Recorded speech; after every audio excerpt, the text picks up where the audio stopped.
If you've been paying attention to the rap scene lately, it feels like there's this silent, simmering tension between Playboi Carti's whole opium world and Yeat's entire movement. And the weirdest part is that none of this beef was loud. Nobody came out and admitted they hate each other. Instead, it's this quiet, careful distance they keep. The kind of distance that only shows up when something behind the scenes went left. But to understand how we even got here, you have to rewind to when all of this looked like it was going the complete opposite direction. Because a few years ago, Yeat and Carti's camp were orbiting the same lane. They weren't best friends, but they weren't opposites either. They were two forces building their own cult worlds inside the rage sound that dominated the underground in 2021 and 2022. Back then, everyone thought Yeat, Ken Carson, and Destroy Lonely were about to be the new big three. Yeat previewed the now infamous pull-up snippet with Ken on it, fans went crazy, and it felt like Opium and Yeat's world were heading towards some type of Voltron situation, separate but connected through the wave. Yeat even had Ken on 2 Alive on Geek High, which made people think he was basically Opium adjacent. But once Yeat's career started moving at speeds that nobody expected, especially compared to Ken and Lonely, that's when things started shifting in the shadows. You started seeing fans arguing non-stop, comparing every part of their careers: sound, fashion, energy, visuals, even who invented what.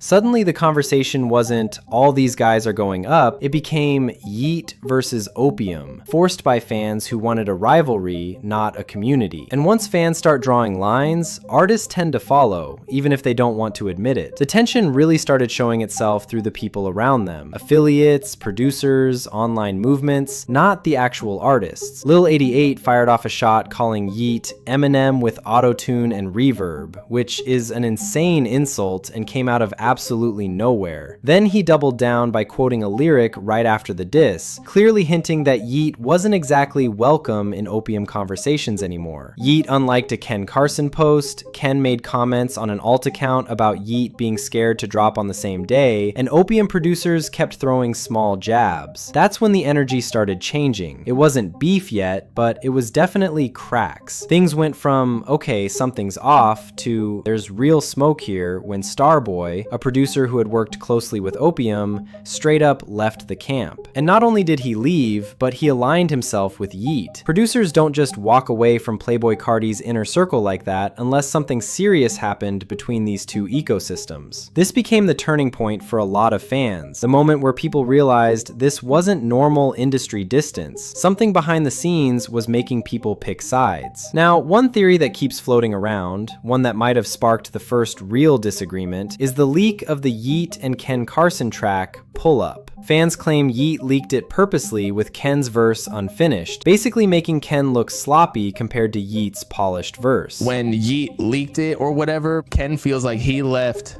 a bad mix or bad verse from Ken on that leak and kind of like made it so he was the better verse or whatever, so he bodied him, you know what I mean? Whether that's true or not, the theory stuck because the timeline matched everything else that was going wrong. The idea that Yeat might have dropped it to show he had the stronger performance only made the tension worse. But the beef has layers that go way beyond leaks and producers. A massive part of this tension has to do with Drake, the ultimate cosign that changes everything. Yeat ended up working with Drake, actually making songs together, getting embraced, and being introduced to a wider audience. That alone can shift an entire relationship, because in the industry, the Drake cosign is like joining a different tier entirely. Meanwhile, Playboi Carti has famously kept Drake at arm's length. There were rumors of a Carti x Drake collab years back, a song that was supposedly finished, but Carti allegedly scrapped it. And the reason behind that rumor is wild.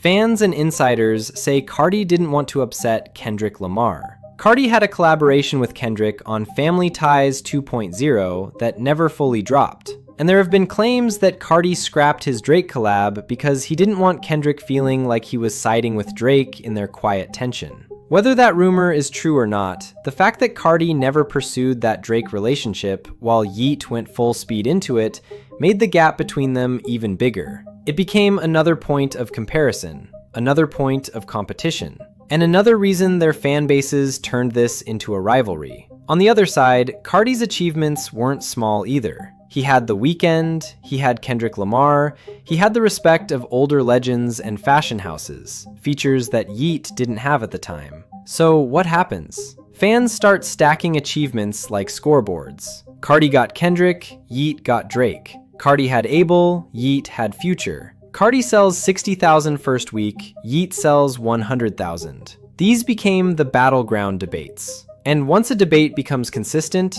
artists notice, even if they pretend they don't. Speaking of numbers, Yeat has been pulling insane streaming numbers, especially for someone who came from the underground. His monthly listeners surged past 16 million, sometimes hitting 18 to 19 million depending on releases. His albums perform extremely well on DSPs, even with minimal promo. Meanwhile, Carti's numbers are still massive, around 20 to 22 million monthly listeners, sometimes more when he's active. But Yeat's momentum was faster. Carti took longer breaks. Yeat flooded the space. When one artist is taking long periods off and another is dominating every month, it builds another layer of silent tension. Not jealousy, but pressure. Artists at the top feel it even if they won't admit it. Then you have the aesthetic rivalry. Carti came in with the vampire, demon, fashion-centric opium identity. Yeat came in with the alien/cult/techno-futuristic identity. Two completely different worlds, yet somehow still sitting on the exact same shelf in fans' minds.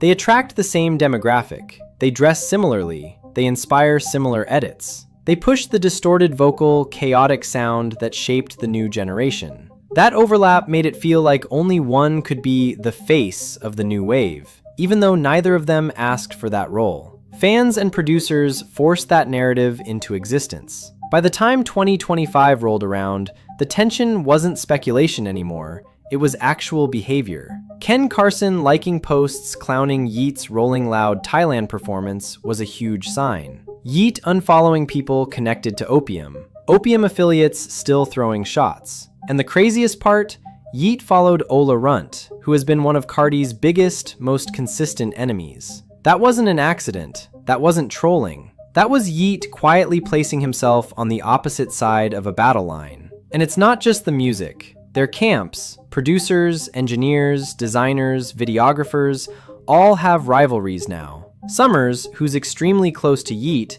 had issues with Hamasa Gang, who's tied into Opium. Once the people around you start beefing, it becomes almost impossible to keep things clean on the artist level. But here's the twist.